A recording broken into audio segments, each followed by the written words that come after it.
হলিৰ নিশা commerce কলেজৰ সমীপত সংঘটিত ঘটনাৰে জড়িত 4জনক আটক কৰা হৈছে।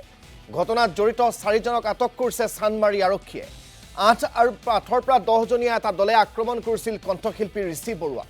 সুৰামত্ত অৱস্থাত আছিল আক্ৰমণকাৰী দলটো আৰু এই দলটোৰ 4 অভিযুক্ত দীপজ্যোতি বিষয়া, স্বৰ্ণৱ বৰগোহাঁই, দেৱ দাস আৰু আকলা ফুলক ইতিমধ্যে আৰক্ষীয়ে জালত পেলাইছে। এই 4 দুৰ্বৃত্তই সেই দলটোৰ অন্যতম আছিল আৰু এই 4 দুৰ্বৃত্তৰ নেতৃত্বতে সেই আক্ৰমণ সংঘটিত হৈছিল, য'ত এগৰাকী উদীয়মান কণ্ঠশিল্পী ঋষি বৰুৱাক আক্ৰমণ কৰিছিল। তেওঁ এখন ক্ৰিকেট খেলৰ বাবে অনুশীলন কৰি ঘৰলৈ উভতিছিল। সেই সময়তে কমাৰ্চ পইণ্টৰ সন্মুখত তেওঁৰ বাহনক আগচি ধৰি এই দুৰ্বৃত্তৰ দলটোৱে তেওঁক ৰদেৰে আক্ৰমণ কৰিব বিচাৰিছিল, তেওঁক প্ৰহাৰ কৰিছিল, তেওঁক অশ্ৰাব্য ভাষাৰে গালি গালাজ পাৰিছিল আৰু তাৰ পিছতেই কণ্ঠশিল্পীগৰাকী আৰক্ষীৰ কাষ চাপিছিল আৰু আৰক্ষীয়ে গোটেই ঘটনাটোৰ তাৎক্ষণিক অনুসন্ধান কৰি এই ঘটনাটোৰ লগত জড়িত যিবোৰ দুৰ্বৃত্ত, সেই দুৰ্বৃত্তবোৰৰ যিবোৰ ফটো ইতিমধ্যে ৰাজহুৱা হৈছিল, সেই ফটোবোৰৰ ভিত্তিত অভিযান চলাই বা তদন্ত প্ৰক্ৰিয়া আগবঢ়াই নি দীপজ্যোতি বিষয়া, স্বৰ্ণৱ বৰগোহাঁই, আকলা ফুল আৰু আন এটা দুৰ্বৃত্তক ইতিমধ্যে আটক কৰিছে, যিটো দুৰ্বৃত্তৰ নাম হৈছে দেৱ দাস।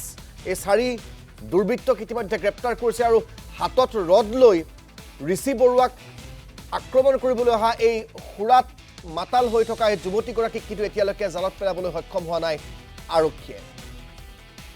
গোটেই ঘটনাটোৰ সন্দৰ্ভত সবিশেষ জানিবৰ বাবে আমাৰ সাংবাদিক প্ৰস্তুতি গগৈৰ সৈতে ফোনযোগে আমি সংযোগ স্থাপন কৰিছোঁ।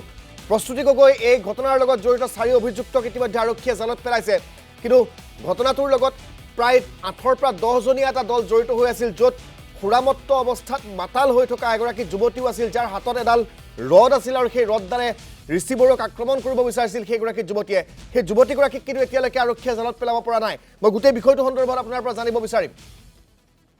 হয় ৰাজদীপ, চাওক যে হোলীৰ দিনাখন আচলতে গুৱাহাটীত একাংশ এনেধৰণৰ উদণ্ড আচলতে সুৰা পাই যুৱক যুৱতীয়ে কেনে অপ্ৰীতিকৰ পৰিস্থিতিৰ সৃষ্টি হৈছিল সেয়া ইতিমধ্যে বাতৰি সবিস্তাৰে প্ৰচাৰ হৈ গৈছে। আৰু গুৱাহাটীৰ কমাৰ্চ পইণ্টত যিটো ঘটনা সংঘটিত হৈছিল পৰহি আচলতে আপোনাৰ সন্ধিয়া প্ৰায় 6:30 বাজিছিল, তেনেকুৱা সময়তে আচলতে এই যিগৰাকী উদীয়মান কণ্ঠশিল্পী ঋষি বৰুৱা তেওঁৰ ক্ৰিকেটৰ প্ৰেক্টিচৰ পৰা আচলতে উভতি অহাৰ পথতে কোনো কাৰণ নোহোৱাকৈ তেওঁ গাড়ী ৰখাই আচলতে অশ্ৰাব্য গালি গালাজ পাৰিছিল এইকেইজন যুৱকে।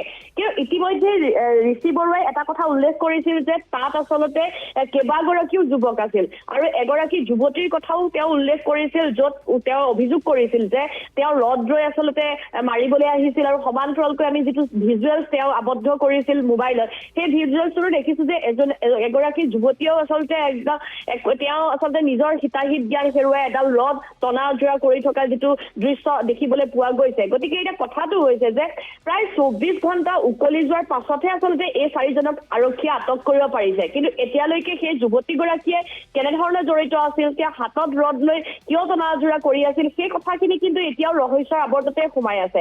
আৰু চাওক, এই এনেকুৱা ধৰণৰ ঘটনা কিন্তু এতিয়াৰ নহয়। গুৱাহাটী কমাৰ্চ পইণ্টত দিনক দিনে এনেধৰণৰ পৰিৱেশ ইমানেই বাঢ়ি গৈছে যে ভদ্ৰলোকে আচলতে অহা যোৱা কৰিবলৈ বা সন্ধিয়া সেই ঠাইলৈ যাবলৈ আচলতে চিন্তা কৰিব লগা হৈছে। কালি ঋষি বৰুৱা তাতে আচলতে আক্ৰমণৰ বলি হৈছে, কাইলৈ হয়তো আপোনাৰ মোৰ দৰে অন্য লোকো কিন্তু তেনে একাংশ উদণ্ড যুৱক যুৱতী আক্ৰমণৰ বলি হ'ব পাৰে। কাষতে চাওক, 2খনকৈ থানা, এফালে যদি আপুনি চাই কিশোৰীৰ লগতে চানমাৰী থানা, আনফালে গীতানগৰ থানা, কিন্তু এই 2খন থানা থকাৰ পাছতো আৰক্ষীৰ কোনো ধৰণৰ তাতে টহল নাই। সন্ধিয়া হলে আৰক্ষীয়ে কোনো ধৰণে তাত নজৰ নাৰাখে। উদণ্ড যুৱকসকল আহে, যাক যেনেকৈ পায় তেনেকৈ এনেধৰণৰ কাজিয়া কৰে। গতিকে কোনোৱে যদি তেওঁলোকক প্ৰশ্ন কৰে তেনেহলে কথা যেনেধৰণে ঋষি বৰুৱাৰ লগত হ'ল তেনেধৰণৰ ঘটনা হয় বুলি ইতিমধ্যে অভিযোগ আহিছে। এতিয়া কথাটো হ'ল যে এইকেইগৰাকী যুৱকক আটক কৰি আৰক্ষীয়ে কেনেধৰণে ব্যৱস্থা লয়, নে নাম মাফি সোধা পোছা কৰিয়ে তেওঁলোকক পঠিয়াই দিয়ে, নে অকল পঠিয়াই দিলে বা এওঁলোককে ব্যৱস্থা ললে আচলতে এই কথাখিনি শেষ হৈ নাযায়।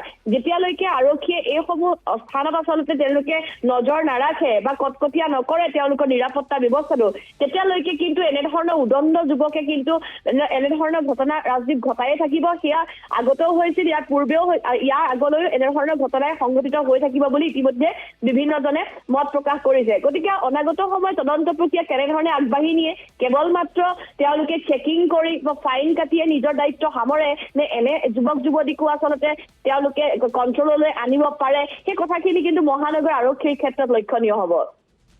নিশ্চয়কৈ প্ৰস্তুতি আপোনাক এই মুহূৰ্তত ধন্যবাদ জ্ঞাপন কৰিছোঁ। মই পুনৰবাৰ কৈছোঁ, কণ্ঠশিল্পী ঋষি বৰুৱাৰ ওপৰত ফুটগধূলিতে আক্ৰমণ কৰিবলৈ চেষ্টা কৰা, ঋষি বৰুৱাক প্ৰাণে মৰাৰ চেষ্টা কৰা এই অভিযুক্ত এই দুৰ্বৃত্তৰ দলটোৰ 4 সদস্যক ইতিমধ্যে আৰক্ষীয়ে জালত পেলাইছে। এই 4 সদস্যৰ উপৰিও এই দলটোত আৰু যুৱক যুৱতী আছিল, তেওঁলোকৰ বিৰুদ্ধে এতিয়া আৰক্ষীয়ে কি ব্যৱস্থা গ্ৰহণ কৰিছে সেয়া লক্ষণীয়।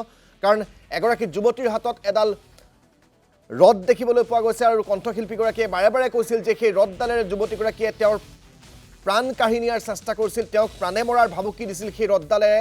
আৰু সেই ঘটনাৰ লগত জড়িত 4 অভিযুক্ত, মই আকৌ কৈছোঁ, এই 4 দুৰ্বৃত্ত হৈছে দীপজ্যোতি বিষয়া, স্বৰ্ণৱ বৰগোহাঁই, দেৱ দাস আৰু আকলাফুল নামৰ এই 4 দুৰ্বৃত্তক ইতিমধ্যে আৰক্ষীয়ে জালত পেলাইছে। আৰু বাকী অভিযুক্ত কেইটাক, বাকী দুৰ্বৃত্ত কেইটাক কেলৈ চিনাক্ত কৰিব পৰা নাই আৰক্ষীয়ে, সেয়া কিন্তু লক্ষণীয় বিষয়।